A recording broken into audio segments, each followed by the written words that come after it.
Hola Marina, ¿cómo estás hoy? Hola, Ben, pues fenomenal. ¿Tú qué tal? Muy bien, gracias. Hace un día lluvioso, pero ¿qué más da? Sí, un día otoñal. Un día otoñal. It's a Ujú. rainy day, hace un día lluvioso, pero ¿qué más da? Who cares? It's a very día otoñal, a very autumny day. Okay, Marina, quickly, in case anyone doesn't know, who are we? What do we do? So we are Ben and Marina, and we teach Spanish with real conversations, and we've been teaching for over 18 years now, and we've taught thousands and thousands of people that have gone from beginners, total beginners, to advanced level with us, with Yep. our method. And all based around real Spanish conversations, which is what we've got coming up for you today. We're going to be having a real Spanish conversation shortly. Brilliant listening practice, great for vocabulary, which is one of the keys to fluency, obviously. Before that, we're going to introduce you to a very special trick for getting more out of Spanish listening, whether you're out in the street or you're listening to the radio or whatever.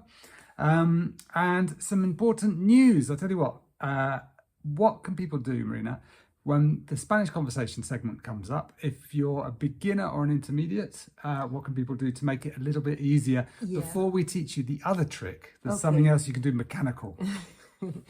If it's too difficult, you can slow us down using the feature of the speed feature to 0.75, for example. Yeah, YouTube, you've got the little cog symbol, slow us down to 0.75 when we're talking Spanish, if you need to. And sometimes you could do it once slower and go back and listen full speed and you'll find it transformational. Exactly. Right. Before we get on to our listening trick and our conversation, a quick bit of news. This Thursday, the 17th of October, we are launching, the only time this year, one of our flagship courses, Notes in Spanish Coach. This is where we share in Spanish and in English. It's bilingual, so for every unit you've got the unit in English and in Spanish, so for all levels this works. We share all of our greatest secrets to speaking better Spanish, listening better, reading better, because people don't know, when I read, should I look up every word, things like that.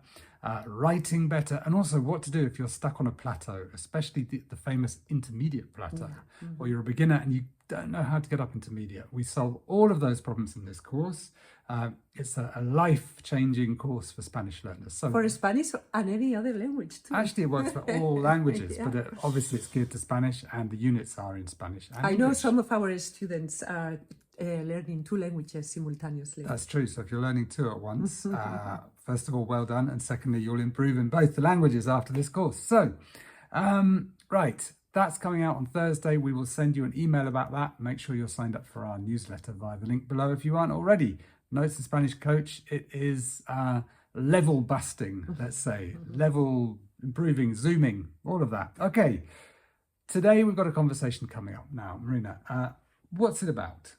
It's about a short weekend that we spent away. We went to the mountains, to the Pyrenees, and we want to share with you our experiences of that weekend. What we did, what the weather was like, what we saw, that kind of thing. I'm going to stick some rather pretty photos in there as well, so it's worth watching for that too.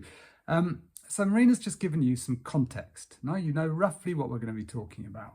And this is a huge help with listening. In all of our videos where we have a Spanish conversation here on YouTube, we usually share a little bit of context first because it makes such a difference. Totally. The point is this happens in real life as well. And once you're aware of it, you can look out for it and it will help you a lot. We call it the context trick.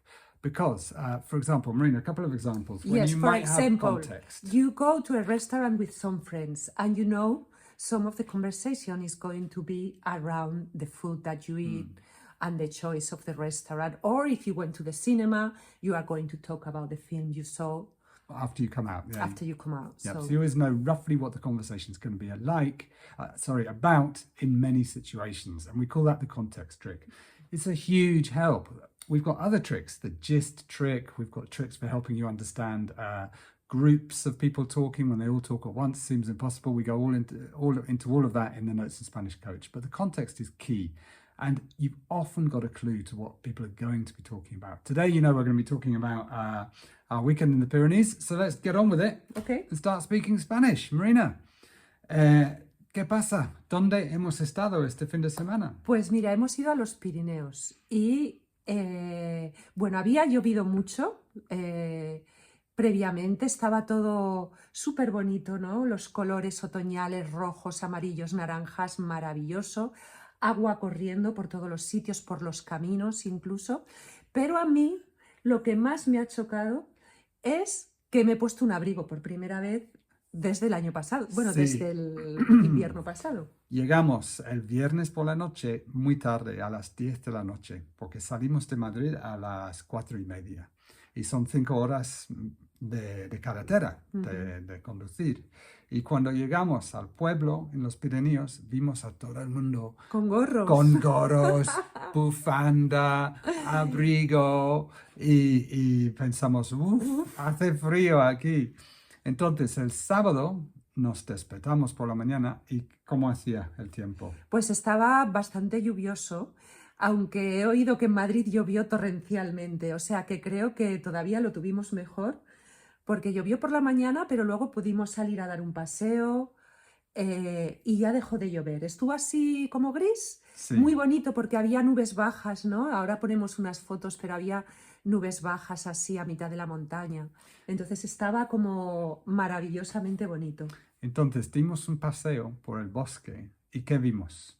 Pues Un vimos, montón de bueno, setas. de setas, pero vimos otra cosa también. Sí, primero un montón de setas, Sí, y de todos los colores, azules, incluso unas azuladas, sí. Sí, muy bonitas. Y luego encontramos en el camino unas vacas, Sí. ¿no? En un camino de repente nos encontramos Estrechito. con 4 o 5 vacas mirándonos así, Un como poco enfadadas, ¿verdad? no vais a pasar por aquí, y tuvimos que hacer Bueno, un tuvimos atajo. la suerte de que había como, porque estábamos en la ladera de una montaña, pero justo ahí había como un desvío que se incorporaba justo detrás de las vacas. O sea, tuvimos una suerte, Sí. si no habríamos tenido que dar la vuelta y volver por el otro lado. Pero bueno, un poco lluvioso, pero un paseo súper bonito. Y el domingo, ¿cuál fue nuestra sorpresa? El domingo, Pues que salió un sol brillante. y creo que el primer día de sol que habían visto ahí, Sí, en 6 semanas. Había llovido mucho, no sé, la gente nos decía que ha llovido mucho, que ha estado muy gris, que no ha habido veranillo de San Miguel, que no ha habido nada de sol. Y nos hizo un día precioso y fuimos a hacer una de nuestras excursiones favoritas A una valle muy a un bonito. valle muy bonito Un valle muy bonito, y sí. con unos colores espectaculares, ¿no? Bueno, última pregunta. Solo 2 días, 500 kilómetros de ida, 500 kilómetros de vuelta. ¿Ha merecido la pena? Yo creo que sí, para mí sí. Es un poco justo, yo prefiero 3 noches. Claro, todos. 3 o 4 noches es perfecto, pero bueno, aún así ha sido breve, pero sabroso. Okay, bueno para sabroso. It was sweet and tasty, this short weekend we had in the Pyrenees. So yeah, it was worth the 5-hour drive there and back, but only just. It was a little bit short, but it was just worth it. So did having the context help? We think it helps a lot, and you've always got to have that in mind. If you're feeling a little bit lost in a conversation, it can help to start off by thinking, where am I? What are we doing? You know, if you're in a restaurant, the Spanish are going to be talking about food for a long time. So that always helps a lot. Okay, right. This is just one of the tiny little hints that we give in the Notes in Spanish Coach course. But as I say, even for listening, we've got so much more to share, which will make a huge difference to your understanding, especially in groups and social situations with your Spanish. We've got tips for how to massively increase your speaking fluency, even how to find speaking opportunities if you find that tricky. And yeah, all of the other skills, how to bring all the skills to the same level, reading, writing, speaking, listening, and grammar, and so on. So yeah, it's an extremely enriching experience. Basically, this course will make a huge difference to your Spanish forever. Watch out for Notes in Spanish Coach coming tomorrow, Thursday, the 16th of October. Just open for a few 17th of October. Don't miss it. We'll be opening for a few days to make sure everyone gets in okay, and then closing again until I imagine sometime later next year or late next year. Okay, sign up for our newsletter if you haven't yet. There's a link underneath for that, and we look forward to welcoming lots of you to Notes in Spanish Coach. ¿Algo más? Pues nada más por hoy. Pues nada. ¿Nos vamos a dar un paseo en la lluvia? Sí, vamos a la lluvia de Madrid. Let's go to the Madrid rain now. Hasta luego. Hasta luego.